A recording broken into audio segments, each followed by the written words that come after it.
This would be one of those classic scenarios. While investigating and looking for something else, we stumbled onto something entirely different. The Bagwajiwini of northern Minnesota near Canada, the wild people of the forest. So here with Mr. Ron. How are we doing today, sir? Oh, good. We had a eventful river trip. I think we got in about 12 miles yesterday, and we found this little peninsula to camp on. We didn't stay at the other camp. It felt funky. we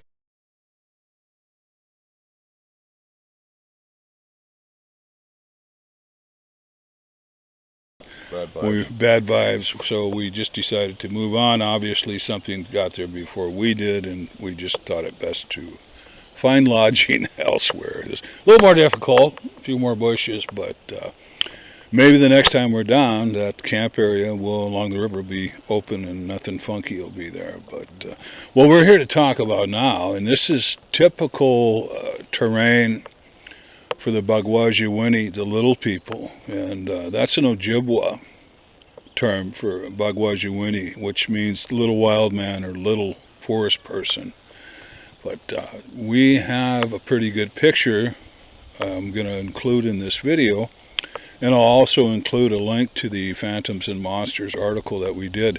But this is something that we're looking into deeper.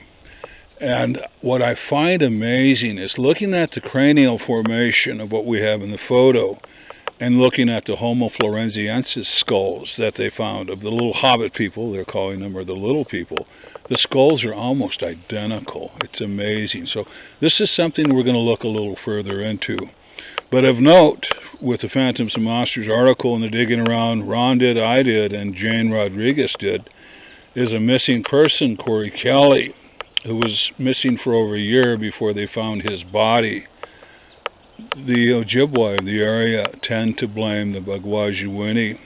And you were talking with an Ojibwa lady about something that happened to her son. Yeah. He was returning home from a friend's house after an evening. It was just getting dark, and he was just about to his place, and he heard what he said was the most beautiful flute music he'd ever heard in his life. So he went to get closer and see where it was coming from, thinking it was a radio or somebody playing really good instrument. He wandered into the woods, and sitting on the stump or a log back in the bush was what he described as a little man, probably about 3 or 4 feet tall, all white, long white hair, playing this traditional flute. And he said he was just entranced. But he turned and looked at it, or as he's looking at it, it turned and looked at him, and it quit, and it gave him this really bad stare. So he kind of freaked out, and he beat feet for home. And over the course of the next month and a half, their whole family had nothing but problems. They were losing propane, the brakes were going out in their car, batteries were going dead, brand new batteries were going dead in their vehicles, and all electronics were wigging out and shorting. So they went and talked to one of the elder medicine men up on the res, and he said, well, what? After he heard the story, goes, well, what you did is you disturbed them, and they followed you home. So, and that's the curse you did for interrupting them. And their tradition up there is if you see one, ignore it. Otherwise, it's nothing but bad luck. Well, in order to break the curse, or whatever you want to call it, or hex is putting on them, his instructions were to whatever you're eating that night, make them a nice sized plate, full of that food, and leave it out in the woods. And don't look back, because they'll come and they'll take the offering, and then they'll leave you alone. And sure enough, about a day later, everything started working again. No more problems with their furnace, their cars weren't having any more troubles, and kids weren't sick anymore, sickly, and everything was fine, like everything was brand new. It's just he had to break the curse because he interrupted the guy playing the flute.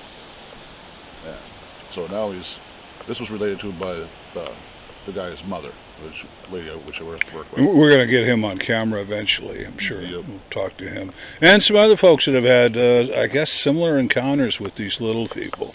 And once again, the little people I'm used to are on the Navajo reservation, and those guys typically don't get much more than 18, 19 inches tall. These guys are little hobbit size, they're 2-3 feet tall in most cases.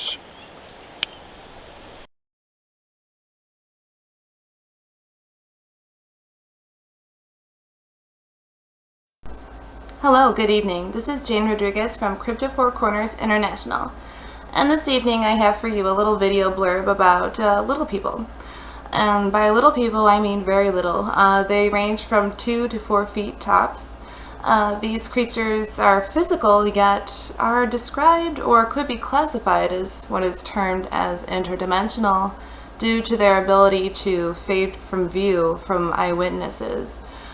They kind of disappear and turn invisible, or they change location altogether.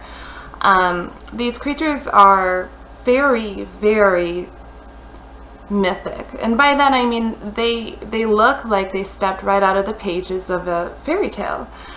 They look about as evil as they tend to act, most of the time. They have the long, warty nose. They're green sometimes. They look just menacing. They don't look friendly. And based on the many, many reports that I've researched, and my other fellow teammates have also researched and interviewed people who've had the experiences, what they tend to do is these Bogwajini, or Pukwudgies as they're most commonly referred to, they tend to use a form of hypnosis or trance or spell. What really struck me particularly is some of them use a flute music to influence or induce a trance on a victim. They intend to get somebody isolated. They want to hypnotize someone and get them separated from the group, or have them go walk away from their home or the campsite or what have you and go deep, deep into the woods.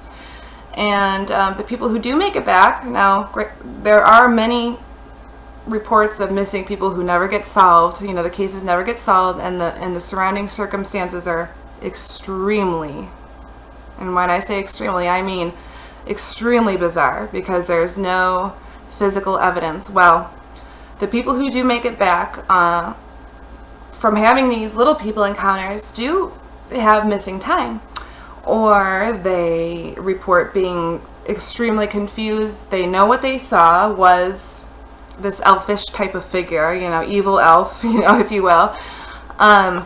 But they simply just don't have a grasp on their faculties. They don't know what happened. And it is certainly very scary. In the article that J.C. Johnson, myself, Lon Strickler, and Mr. Shaw all wrote together this winter about little people in northern Minnesota, that's up on phantomandmonsters.com. I put a story, a true story, what happened to an Ojibwe man hunting with his son. Well, the boy did get separated from his father, and he was lured away or kidnapped by one of these Pukwudgies, and the boy was found, thankfully, by his father, but his feet were sticking up out of a root system. So these guys prefer the natural environment, and it would seem woods. And on that article that I just mentioned, we have pictures, too, of these creatures. So it's definitely worth looking into, especially if you plan to head out into the woods and do some hunting this summer or fall, winter. Yeah, so I urge you to go check that out and keep your eyes peeled. You never know what you're going to see in the woods. Again, this is Jane Rodriguez for Crypto Four Corners International.